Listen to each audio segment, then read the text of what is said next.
everybody. Here we are with Gerrit Enthoven, Executive Vice President for Customer Acquisition for our friends at Intershop. How is it, Gerrit? How's everything? Good afternoon, Frank. Thank you very much. Nice to be here. It's a pleasure for us to have you here. And besides, we're going to be talking about a very important topic. I think it's a also very interesting topic, which is the trends, B2B trends for 2024. But let's start from the very beginning. Tell us a little bit about Intershop and a little bit about yourself and what you do there. Yeah. So as you said, responsible for customer acquisition, so kind of the CRO role within Intershop, responsible for sales, marketing, and channels, our business partners. So I have this global role. We, as Intershop, we have 4 regions. We sell in the DACH region, in the European region, US, and the APAC region. Been with the company for nearly 12 years now. And if you don't know Intershop yet, we are a leading e-commerce platform, also recently identified by IDC, for example. We are mainly focusing on the B2B market, manufacturers and wholesalers, and we also work with the more sophisticated direct-to-consumer businesses, so interesting retailers or brands that sell directly to consumers, like, for example, Sharknia, etc. You actually Intershop has been recently getting a lot of recognition and success, and we could almost say that it's one of the leading B2B e-commerce solution Yeah, globally, isn't it? according to IDC, in the what they call the mid-market space, there is Intershop recognized by IDC as the leader in the market, and in the enterprise B2B space, we are a major player. And recently, the 2 new B2C business to consumer reports, in both of them, Intershop is considered as a leader as well. So we're very proud of that, of course. I mean, we have always been in these type of analyst reports very well recognized because we have a very strong product. We are not the biggest organization. Of course, other vendors in this space are companies like Salesforce or Adobe, etc. Big organizations. So we are a different size, but we are very specialized, and therefore we can compete with the biggest and the best of the world. Yeah. Maybe not the biggest in size, but the biggest in heart, isn't it? Exactly. Yeah, we're really passionate about e-commerce, of course. I mean, we've been doing this for 30 years. For some people who don't know it, Intershop was even like pioneering this software market. So we were the first one to deliver a solution that you could download to build your online shop. And we also had the first German B2C shop in the world. So after the first shop in the world. Well, for all of our audience that are listening to the podcast, we are not talking about all this about Intershop just to praise their wonders, Yeah. but because we want to give you kind of a reference and establish pretty early in this episode that we're talking with a company that knows their trade. I mean, B2B is We've something been that around. Intershop has been around from the very beginning of B2B e-commerce. It's kind of your area of expertise. So the trends and the advices and the things that you're going to say today are pretty valuable because they come from a really knowledgeable source. That being said, let's start from the very beginning. Which ones do you think are the main reference differences, if any, in B2B global e-commerce between 2023 and 2024? Is there anything different this year? Yeah, so first of all, of course, it's a whole economical situation. So then I look a little bit more at my market. So people investing in e-commerce solutions. We saw last year after, of course, the like we had great years and big rise during the pandemic. Everybody realized that they had to jump online. The COVID But boom, they call it. yeah, the COVID boom indeed. And but in last year, of course, it slowed down. Companies were because of all kind of crises, of course, reluctant to invest. So that was a harder year for us. But we see now in 2024, we already see a modest growth. I think that customers are now returning. I mean, they are accepting the status quo at the moment and are investing again. So we see more willingness to invest. We also see also with analysts that they expect growth again on the customer side, so that our customers will also grow their online revenue again. So from that perspective, that's on the economical level what is different. And then, of course, but we will talk a lot about it, I guess, today, is the whole AI thing. I mean, this Yeah, is really, uh, yeah, we really believe that this is going to be the differentiator. And yeah, so we we want see to a talk lot of about that because there is opportunities like there. the Yeah, indeed. AI craze. You know, everybody's talking about Exactly. AI AI craze, driven. but Everything is also, AI driven. No, yeah. but we want to know if it's a craze that is without fundament or if it is a reason behind it. I mean, do you actually feel like all this, and this is a little bit of a side question, do you Yeah. feel like all these AI technologies can crystallize in the short term? I mean, can we actually start seeing fully AI implementations in the near future, let's say in the next following 2 to 5 years? Yeah, so you see this already happening, and it's going, of course, in different stages. It's kind of like an evolution. It's the same with self-driving cars. Everybody understands what it means to have a self-driving car, and if we see Tesla or even other brands who even go a bit further, um, there are kind of six scales that you can go with self-driving cars. And basically, with what we see now, we are at level 3. So of course, there are much more levels to get to make it safer and things like that. But yeah, it's already at a good level, and I think that this is also, if you look at the whole acceptance and the implementation of AI, this is also going in a similar direction.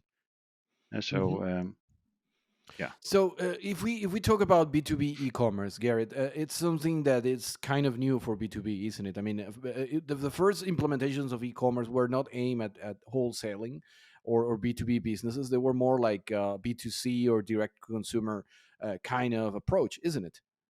Nou ja, if you see in business to business, of course, in the year 2000, a lot of manufacturers, wholesalers moved to the online channel, of course, but they took it more like, if you make it generic, they took it more like order portals. So they Hmm. had these gray screens where there was a list of products Pretty because basic, pretty pretty pretty. basic, but because the business buyer, that's always still the belief that the business buyer knows what he's want to buy, so he knows the part numbers, and he doesn't need to see a picture and things like that, so they can go to this gray pages and just order their stuff. Of course, we know by now that it's not the case anymore. So the e-commerce channel is not only an order portal, but it's also like a sales tool, right? I mean, it Mhm. helps you to increase your share of wallet and sell more average order value and things like that. When you were saying that 2024, it's going to be a year that B2B businesses doing e-commerce, B2B e-commerce is going to further consolidate. I had the sensation that in 2019, when the COVID thing strike, everybody jumped into B2B e-commerce. All the B2B Hmm. companies jumped into using e-commerce platforms, Yeah, most out of necessity that out of true belief, isn't it? yeah. Oh, yeah, of course. I mean, at certain But now moment, they realize now. exactly. We were not able to travel anymore, so the traditional way of selling was really hard. And of course, also in my life, it really changed how we interact with customers. But it really gave a boost to get people up to speed. Of course, there were already numerous B2B companies who are doing 90% of their business through an online channel. But I think in I don't have the recent numbers, but it's around 25% if you look at across the market. But there are still a lot of companies who are below 5% or something like that Hmm. that they do online. So there's still a long way to go for them. They are still very immature.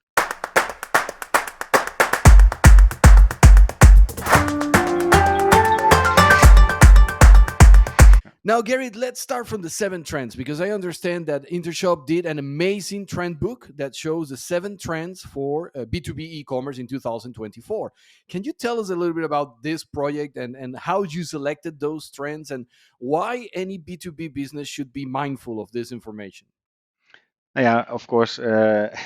We do this research because we want to inspire our customers. We do this every year, and yeah, we want to look forward what is going to be the focus for our B2B customers for the next year. And yeah, we want to bring that back to 7 trends. So every year we come up with the new trends, and we try to explain that what the value of those trends are for our customers, Hmm. really to inspire, basically. No, and really amazing. I was actually reading the book and I love it. I mean, it was it was really really inspiring and really interesting also. And it's a powerful tool because if you are in a B2B business and you get ahead of time information about this kind of things, Yeah, it will allow you to stay ahead of the curve. It will allow your company to remain relevant. exactly. Now, one of the trends, the first one actually, it's about predictive commerce. Yeah. What is this all about? What is predictive commerce? And I think you're gonna throw in AI. I don't know why, but I'm No, pretty yeah, sure. maybe not yet, because basically predictive commerce means that it allows you to anticipate customer behavior, preferences, and purchasing patterns. Can you do that? Because that sounds Yeah, like magic, you no, know? no, it's not magic, because when I was talking thinking about this podcast, I started my commercial career in 1995, and there we already were able to predict what the customer wanted to have. And it was very simple. I had a CRM system where I saw what the customer were ordering. So, for example, we sold pallets of paper, and those were for me the bigger deals. So I just monitored, oh, this guy is doing every 1.5 months a pallet of paper. So I could predict when he was going to do it. So I planned to call him a little bit before that time to so that he wouldn't go to a competitor and order it there. I mean, that's predictive commerce. And of course, I had a little bit of intelligence to see how this is going. And nowadays we have much more tools for that. We have data analytics, we have AI, we have machine learning, predictive modeling, and things like that. So of course the technology is really helping us today to predict. We can look at trends, we can look at past behavior, we can look at the current behavior of the customer in the shop and things like that. And based on that, you predict based on his context where he is today, what he wants to order. And then Do of you think course, it's if it's yeah. actually easier with e-commerce to gather that data that with traditional brick and mortar businesses? Yes, of course. In traditional, so if people have a conversation with a sales guy, maybe you record this conversation and you analyze this conversation to Well, in the get European data out Union, of it. that could spell disaster, you know, Yeah, due to the I data see. Actually, protection I see things. that happening more and more as well. Also, I also think that it's not one of the trends, but sales will be more and more hybrid. So we have this on human-to-human conversation, and then it's supported by the e-commerce channel, where you can do your reordering and things like that. Yeah, and then if you are able to predict a little bit what is coming, then you make it much easier for the customer. We have customers who just know, okay, this is the season, so he's ordering for this purpose at the moment. So probably he needs those 50 items, and the system will automatically recommend those 50 items. Now you can check, okay, 10 of them I don't need, and then you have it in the basket. If you have to create an order like that, that takes you an hour. Now it's 5 minutes. So it's much easier for the customer, of course, to do this. And And from easiness helps us to do commerce, right? yes, of course, and then from a Yeah. warehouse logistics point of view, it's also better, isn't it? Because you Yeah. can schedule and program your routes and your logistics operation in a better way. Exactly. Yeah. I mean, we all seen the promise of Amazon that we're going to send you already the products before you even thought Yeah, yourself that that's you were going to scary. buy them. that's That's that's scary. Yes, that's yes. next level, of course. But I don't know if that's actually going to happen in B2B as well. But yeah. You just open a path for a question that I always like to ask people that it's are experts in the industry like yourself. Do you feel like Amazon is establishing unrealistic standards with deliveries and with logistics in general? Because it looks like in the European Union, at least now, everybody's trying to pushing for a 24 hours delivery or the same day delivery or flash deliveries in 15 minutes in the city centers. Isn't that is that healthy for consumers in general? For consumers in general, I mean, Aren't we spoiling people and making them believe that everything can be immediately accessed and at the cost yeah. of the carbon footprint and all the consequences of that? Yeah, it's a very philosophical question, of course, and sustainability actually is one of the other trends. I mean, everybody is concerned about this. I mean, there are In so B2B is many, different, isn't it? Because actually you're moving large volumes. maybe, but it's also in B2B. Maybe even in some cases more advanced. So, for example, if you look in the tire business, I mean, if you go bring your car to the shop and they need a new tire and it's not in stock, they can order it immediately, and the manufacturer will give it to your dealer within a few hours. I mean, it will be there. That So can be done with B2B. yeah, I mean that it's happening. I mean that's happening for years already. So that of course the supply chains there are optimized, and in other ways you try to optimize it by. So for example, in the building and construction market, there's this requirement that in some cities you're not allowed to bring it by truck anymore. So so people have bring it by bike, and so Oh they have this God. transport bike and they bring it by bike, and then they go to a central warehouse where they collect from multiple suppliers all the items, and then they bring them together to the construction site. And this is, of course, a much more sustainable solution, but it requires additional technologies in your backend to integrate with, because then it comes to just-in-time deliveries and things like that. So yeah. Now that you mention it, sustainability, it's is a Hmm. trend. We know it's a trend, but it's been a trend for the last what 20 years, 10 years. It's something that it's increasingly becoming not only a trend but kind of a basic thing, isn't it? Yeah, you could say it's trend, but it's finally accepted, It's maybe. finally accepted. Yeah. Exactly.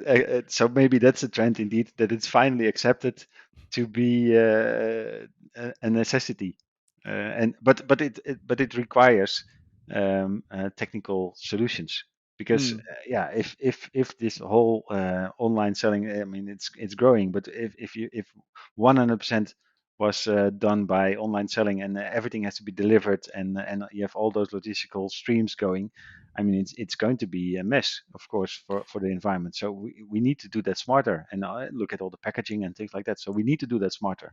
Uh, so that's why we think it's still a trend that people are really focusing on it, and you see it also in request for proposal, that they, I mean, it's now really getting a requirement that they mm. are really investigating us also as a software provider, if our software is taking sustainability into account. I mean, are we not spending too much compute power and and burning energy over there, even on that level. So yeah, it's really getting to a next level. I remember reading an article on Intershop blog about order management systems, which is Hmm. kind of an interesting approach to sustainability, because at the end of the day, being more sustainable is also being more profitable if you Exactly. actually realize Yeah. that, because Yeah. you're doing more with less. Yeah. So if you get an order with let's say 5 line items, and 3 of those line items are in stock in your central warehouse, and 2 of them are in a shop, then you can make decisions how you're going to get this to the customer. I mean, are you first getting these items from the shop into your central warehouse, or do you send the customer to the shop? I mean, there are multiple things that you can decide on, and therefore you need a clever order management solution to route you, or to route the customer or the order to the right fulfillment center, so to say. Yeah. We were talking with a friend of yours, a client of Intershop, which is Camfield from France, Yeah. for Cross Border Magazine, and Yeah. he's a true believer in Intershop. He was really happy Thanks. about it, Very good. and it was a really nice chat with him. We were doing an interview for the magazine, for the printed version of the magazine, and he was mentioning that there are indeed still today different levels of maturity across Europe. Yeah. Digital maturity, he was talking about. Is this true? Can you tell us a little bit about that, and how Intershop can help companies be more efficient, for example, in the sustainability department, taking into consideration those different levels of maturity? Because I know that I'm based in Madrid, and I know very well Spain doesn't have the same level of maturity that might have Denmark or Sweden. Digital maturity, of course. Yeah. So I think that if you look at the I end mean, software customer. solutions can be Yeah. Yeah. used pan Yeah. European. Yeah. I think if you look at the end customer, everybody now has the wish that I mean the same type of wish, to make it as easy as possible for them. So from that perspective, the digital maturity should be on the same level. But still, you have more traditional markets where you see typically in the south that people rely much more on the human interaction. So they like to have large sales organizations, many local salespeople going forward. So that there's of course this cultural difference. But then with the Intershop, we can support that because we are very strong in setting up these international platforms. So you create this central platform where you have your central catalog and business rules and things like that. And then you basically share that to the country. And within the country, you can make it specific for that country. For example, if you look at a company like Zeiss, they sell lenses for in your eye. And if this is going to be sold in Sweden, the insurance organization around it, it's much different than, for example, when you sell that in China. So the whole process behind. So in basics, it's the same. You just sell lenses for in eyes that doctors can put in your eye. But how it's going to be, let's say, paid for by the insurance company, that's a completely different process, and it requires completely different legal documents and things like that. And but with these initial platforms, you can support that, so you can run from one single platform in multiple, very different countries. You can run this It can be business. tailored, it can be Yeah, customized. So yeah. we were safe to say that all the 7 trends that we're going to be talking about today can be Mhm. applied Yeah. regardless of the level of digital maturity of each region and each country. Yeah, I Most of really think them. so. Of course, you need to start sometimes. Some companies still need to start with the basics. We can Yeah. we can we can talk about AI, and I do that now more often in interactions with customers. We talk about the spiffy things that you can accomplish with AI. But if you still have an organization that is very much siloed, that you still have your data in old systems that are not approachable by These APIs and legacy things like that, systems, you know. yeah, then of course you're still lacking behind, and Gerrit, are you getting a lot of people asking you about AI that doesn't really understand how AI works? sorry again, sorry. Are you getting a lot of customers asking you about AI that doesn't really understand how AI work? No, Do you feel like exactly. as We a get a lot company of that questions. provides solutions, you have to educate a little bit Yeah, of? but we have to educate, and we are also learning, right? I mean, Yes, of so course. today, now with ChatGPT, everybody suddenly believes that AI is It's just a this solution large. for everything. Yeah, but it's just this large language model, and that is now maybe the default for AI. But it's just, of course, only a part of AI. So One basically, of the basic applications of AI, actually, because yeah, it's not even a full-fledged AI, like a neural link system or anything like that. It's just a yeah, basic deep learning machine, how they yeah. call it, MLLS, or Yeah, large LLM, language models. large language models. So on Yes. the basic level, you can now use these large language models to help you understand what you try to say. It makes your job easier. So we can use that, for example, to help create product text, to optimize images and things like that. So those tools can help there. But then at the second level, you want to do marketing at scale with relevant recommendations and personalized experience and things like that. And then you really need to have the data from past behavior, past purchase behavior, and things like that. And you need to be able to connect that. And then the third level will really be the conversational commerce, so that you use this large language model understanding. You ask the system something, it will recognize what you ask for, but it then translates that into an action that needs to be done in the shop or in the system. And for that, we are developing co-pilots or kind of assistants that help with a natural language approach, so you can chat with it or you can talk to it, um, and then and That then brings it us takes action. Yeah, to the next trend. You're actually already starting with it, which is yeah, you're flying, Garrett, which is AI driven. AI yeah, driven self-service portals is that kind of thing, isn't it? The copilot and the support to actually allow the AI to take control yeah.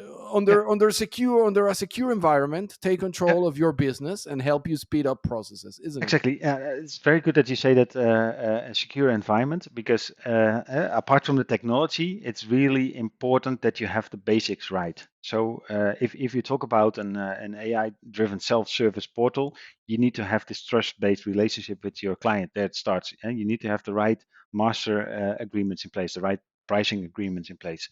And as we said before, you have to break down the silos and really provide the same pricing in different channels. I mean, the customer really is not going to use this if he gets a different price from the sales Of guy course, compared to what he sees online.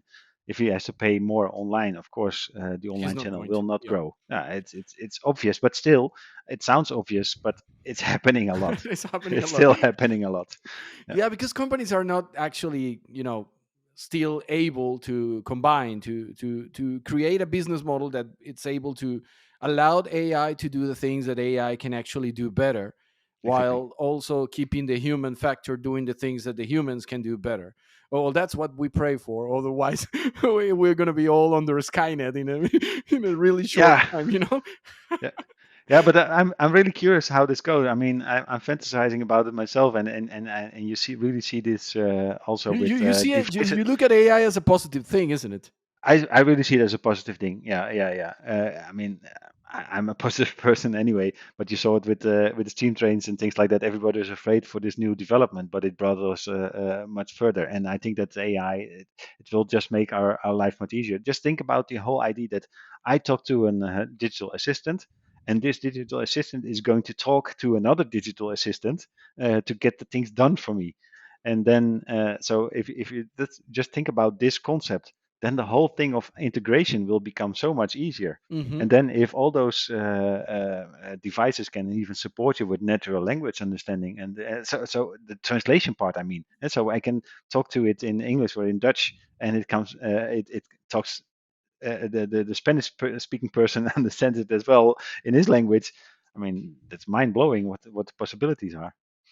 It's interesting what you're saying about the different assistants dealing between each other. You know, Hmm. this AI self-service portals.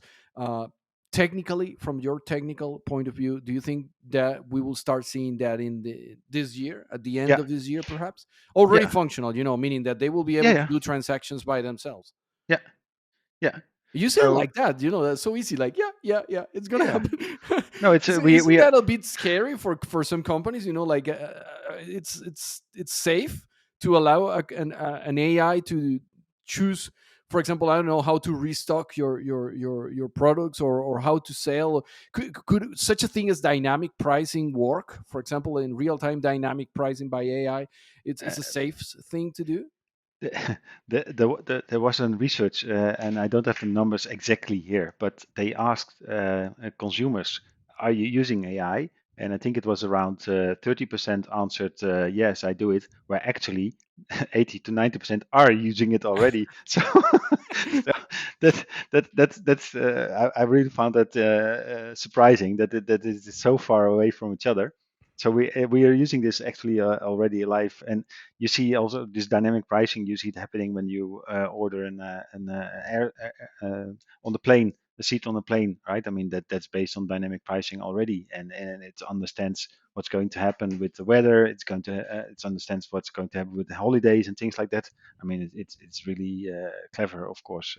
Of So course, this it's dynamic happening. pricing has Yeah, ranges, isn't it? I mean, yeah, you can exactly. control it. Yeah.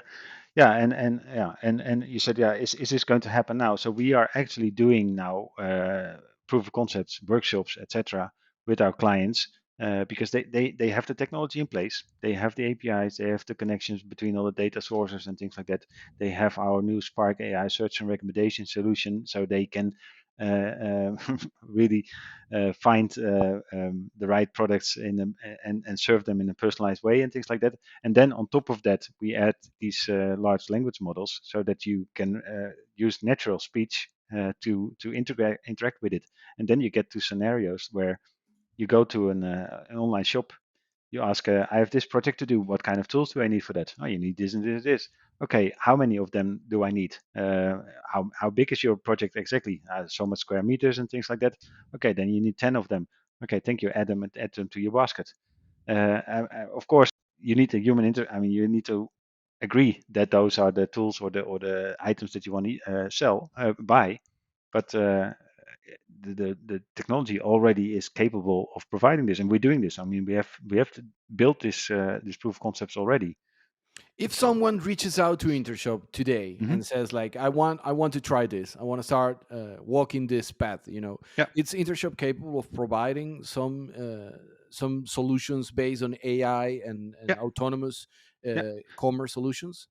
So we can do two things, right? I mean, so if you're an Intershop customer, of course, we can explain to you what you have already in your hands to enable this. If you're not an Intershop customer yet, we can inspire you with workshops where we show those capabilities. And we're doing this not all by ourselves. So we work with partners We work with, for example, with Microsoft, who helps us to develop these co-pilots. We work with, for example, CMS systems like Contentful, where we are not only, let's say, using our data, but we also use the content from Contentful as data and things like that. So we can really inspire people with these new um, yeah, use cases, so to say, and then we can help them to implement it. That's great. Now, we talk about predictive e-commerce. We talk about AI-driven self-service portals. Obviously, we talk about a little bit of sustainability, which is kind of a basic nowadays, a very important basic. Yeah, We're talking about autonomous commerce, which is the end of the road. Actually, that's the goal, yeah, to reach that. But what about digital immune systems? It's that important nowadays. I mean, it's always been important, but how vital is with an e-commerce that is capable of running by itself? yeah. Run I by mean an AI. that really goes back to the trust level and the privacy level and things like that. I mean, It's more of course, important now than ever, isn't it? it's becoming more important now than ever. I mean, if your system now is going to be hacked and you have these type of processes in place, I mean, you have no idea what can happen. So so the security part is really important, and that's also why we are teaming so much with Microsoft. I mean, they if you see how much they invest in their Azure platform to make that really secure, that is mind blowing how much they invest in that, and that really helps us also, of course, to provide this level of trust.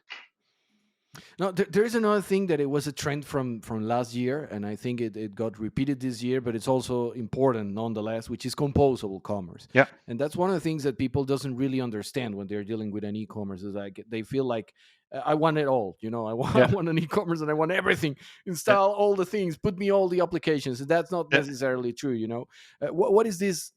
What is this composable What commerce does that mean exactly? approach? What does it mean exactly, so the Yeah, audience can actually understand? yeah. And what will be like the right level of granularity here? Yeah.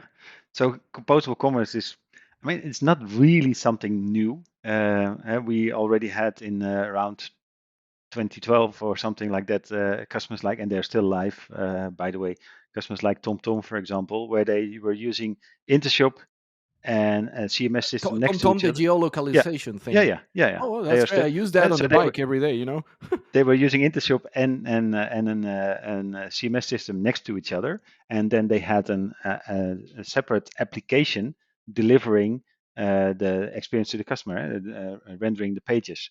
So two different systems being responsible to create something in the front end, and that's a whole idea about composable, that you are able to use best of breed systems and easily connect them together. And of course, since 2012, we there are things improved. It's now much easier to integrate systems. Systems talk through APIs with each other.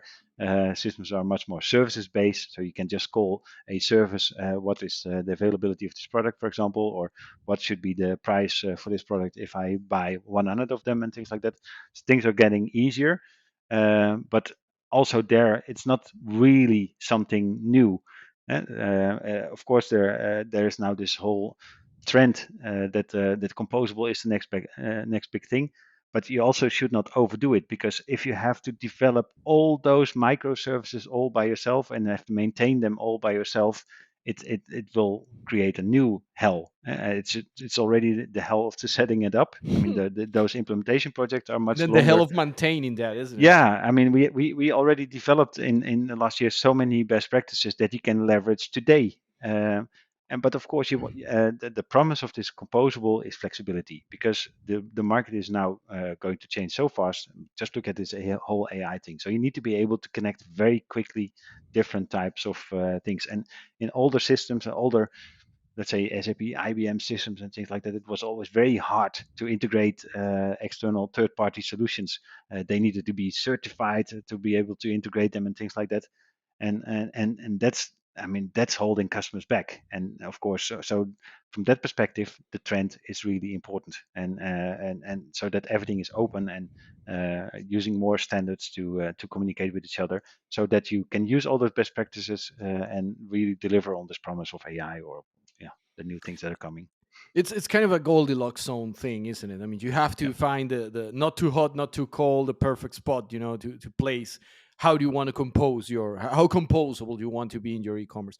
If I choose Intershop, I have the guarantee that at least the core, the basic, is good enough for me to sell online, to Yeah. sell So if globally. if you're very immature, you can set up Intershop and it can do everything by yourself. But if you're getting more mature, you want to have, for example, create this experience layer. You want to have even more flexibility, or you have another system that your marketeers like. Use that. Then we render pages with that system. If you want to use another PIM system, of course you can extend and use that PIM system. Promotion engines. Yeah, I mean, I'm just starting. And you see this really happening with our customers. So Hmm. some of our customers have been with us over 10 years. Most of our customers actually, and they But that's a good thing, isn't it? That's a it's a very testament good thing. to quality, isn't it? Yeah, it really shows that Intershop is really developing with. You can really develop that with how you are developing yourself. Yeah, so in the beginning, they were running full shops on Intershop, and nowadays it's part of an architecture with maybe 80 different applications, and that's fine for us. That's perfect. That's great. Garrett, one last trend, which is going Yeah, to be what they call the cooperative commerce, yeah, but it's this combination of marketplaces. And I'm not going exactly. to go ahead, I'm going to lead you to please tell us exactly what is cooperative commerce and why Yeah. is such a thing nowadays. Yeah, so of course all seen the trend of B2B marketplaces. So where It's nothing organizations new. see, no, no, it's not. It's still a little bit new maybe, but yeah, we've seen the examples of Amazon and things like that, and we also saw that now at with manufacturers, for example, that manufacturers also started to bring up a marketplace because they wanted to be the one-stop shop. They want to provide a long tail, or at least make sure that when customers buy spare parts that they buy the right certified spare parts and things like that. So for that, they developed this marketplace model. But we have also seen that it's in some cases it can be a struggle as well because you see that our customers, for example, they are selling on Amazon for a higher price than when they sell direct because they have to pay for this commission model and things like that. So marketplace works if you have enough traffic. Then coming back to this, what we just discussed in Southern Europe, where you have more local sales guys representing a certain customer. For example, we have office distribution in Italy. They have all those local papa mom shops selling their office supplies. And think about it, if you can enable those papa mom shops who cannot invest in an Intershop solution, but if you can enable them with an Intershop solution and help them to sell the products online, that is what I call cooperative commerce in its core. And so we will bring on one single platform 300 to up to 1000 with if you look at EDE or Seneca, etc., with many members. You bring hundreds of customers together, resellers, so to say, together on or franchises on one single platform. They all use from the features that you as a central organization develop. I mean, you know your market, so you develop specific features that fit to your market. And then if you are able to roll that out over 300 different resellers who immediately get to this maturity level, then that's what I call cooperative commerce, and that's really where Intershop shines. This is really where our solution is really strong. So joining forces work. That thing of ape together strong, it Yeah, works, isn't it? yeah, yeah. I mean, it's the technology and still the human part. So the hybrid part, so to say, is really important. That's great. That's great. So you forecast that we will be seeing more marketplaces, more B2B marketplaces in the near future? So I thought last year a little bit that the whole marketplace promise was dying a little bit. I Yeah. thought, but still we see renewed interest in it. We also are now developing at the moment two new marketplace projects. So that those are the pure B2B marketplace model. But next to that, we really saw an upswing in this cooperative setup where you not where you don't have, let's say, one storefront connecting multiple vendors. Now you have 300 storefronts where they can have their local assortment connected, of course, but also the central assortment. and then really leveraging the maturity from this central organization. So that is a little bit different trend than the pure B2B marketplace trend. Of course, it fits in the same area. In the same category, we could Yeah, say same then. category. Yeah. Yeah, Gerrit, to finalize, we're gonna have two questions. The first one is a forecast. I want you to take a leap of faith and tell me, when do you think we're gonna see the first completely autonomous e-commerce operational, this year, next year? When that do you think is gonna happen? Yeah. So I saw a research from, so I don't have to predict it myself. I saw a research from Ah, Gartner you're where a they wise guy. You're escaping from it. a little bit. So I saw this research from Gartner where they said this autonomous business era starts in 2024 up to 2040, and It's after that now. they, yeah, that's currently exactly, and that was predicted 2-3 years ago, Wow. and after 240 they predict, but it's still blurry, this metaverse type of world. I think that if you look, if we define it the same way as self-driving cars, we see self-driving cars today on the road, right? I mean, we see Teslas where people are sleeping and Yes. the police have to stop them to because they are self-driving. Um, I mean, it's not fully safe yet, but at that level, that you will start seeing those scenarios this year, and that's by connecting via IoT, Internet of Things, so that machines are automatically reordering stuff, using the AI large language models, that you can have this conversation with your e-commerce platform and get stuff delivered. These type of scenarios, these are going to be implemented right now. And then if we have those additional assistants and or devices helping you even further, then I don't know how fast it will go. Hmm. I just ordered one of those, pre-ordered one of those. I hope it will be delivered, but it's really going to be world shocking. That's nice. And finally, two good things you think 2024 is going to give us, and two things that we should be careful with. Ooh, that's a difficult question. I didn't prepare that one. Two things that 2024 is going to deliver. Yeah, as I said, the first proof of concept, that is really going to happen now, and yeah, be really careful of the security. Of course, the open source world brings you very fast to a certain level, but it also creates a risk, because I mean the backdoor is always a bit more open. So I would trust now a bit more on the, let's say, closed environments where there's much more emphasis on the whole security. Hmm. So that's the warning.